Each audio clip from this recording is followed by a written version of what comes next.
السلام علیکم ناظرین، میں نیہا خان آپ کا خیر مقدم کرتی ہوں۔ ناظرین، مکہ مسجد شہر حیدرآباد کی تاریخی عمارتوں میں سے ایک ہے اور عالمی سطح پر شہرت یافتہ مساجد میں سے ایک مسجد ہے، اور اس مسجد کی تعمیری بنیاد رکھے 400 سال سے زیادہ عرصہ ہو چکا ہے، یعنی دسمبر 1617 میں اس مسجد کا سنگ بنیاد سلطان محمد قطب شاہ نے رکھا تھا۔ 3 قطب شاہی حکمرانوں کے دور میں بھی مکمل نہ ہونے والی تعمیر کے لیے کم و بیش 77 سال کا عرصہ لگا، اور اس مسجد کی تعمیر میں محبوب نگر، رنگا ریڈی، نلگنڈا علاقوں کے مزدوروں نے بھی حصہ لیا تھا،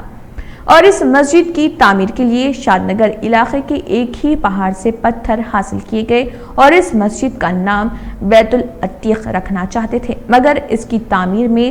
مکہ مکرمہ کے پتھر بھی شامل کرنے کی وجہ سے بعد ازاں اسے مکہ مسجد کے نام سے موسوم کیا گیا۔ آخر کار اس مسجد کی تکمیل مغل شہنشاہ اورنگزیب کے زمانے میں ہوئی۔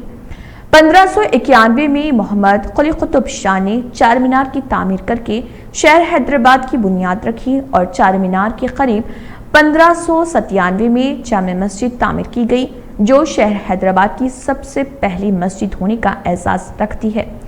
اور بتدریج آبادی میں اضافے کی وجہ سے یہ مسجد ناکافی ہونے لگی، اور اس بات کی اطلاع محمد قلی قطب شاہ کو ہونے پر انہوں نے ایک اور مسجد کی تعمیر سے متعلق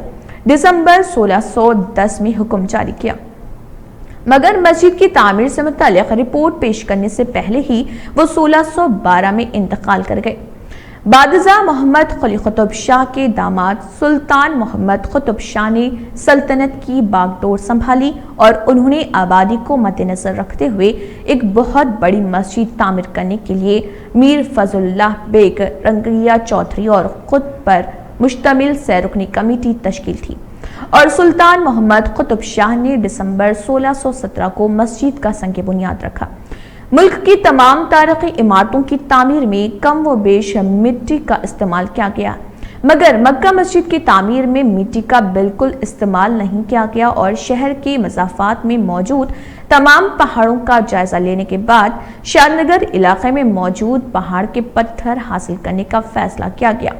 اور اس فیصلے کے مطابق مسجد کی مکمل تعمیر ہونے تک ایک ہی پہاڑ سے پتھر حاصل کیے گئے،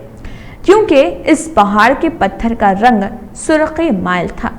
یہی وجہ ہے کہ ساری مسجد کے پتھروں کا رنگ یکساں ہے، اور اس مسجد کی تعمیر سلطان محمد قطب شاہ کے دور میں مکمل نہیں ہو پائی، اور 1626 میں ان کے فرزند عبداللہ قطب شاہ نے چھوٹی عمر میں سلطنت کی گدی سنبھالی، اور ان کے زمانے میں مغل حکمرانوں کے حملوں کا آغاز ہوا، اور مورخین کے مطابق حملوں کے باوجود مسجد کی تعمیری کام جاری رہے، یہاں تک کہ عبداللہ قطب شاہ کے انتقال کے بعد 1672 میں ابو الحسن تانا شاہ کے دور حکومت میں تعمیری کام بہت ہی کم ہوا۔ آخر کار 1689 میں قطب شاہوں کی سلطنت مغل حکمرانوں کے قبضے میں چلی گئی۔ ملک میں سب سے بڑے مینار والی مسجد کے اعتبار سے تعمیر کرنے کا ابتدا میں فیصلہ کیا گیا تھا، مگر میناروں کی تعمیر نہیں کی گئی، اور 1694 میں اورنگزیب نے بقایا تعمیراتی کاموں کی تکمیل کراتے ہوئے نماز کی اجازت دے دی۔ اس طرح مکہ مسجد کی تعمیر کے لیے 77 سال کا طویل عرصہ لگا۔ 3 قطب شاہی حکمرانوں کے دور میں بھی اس مبارک مقام کی تعمیر مکمل نہیں ہو پائی۔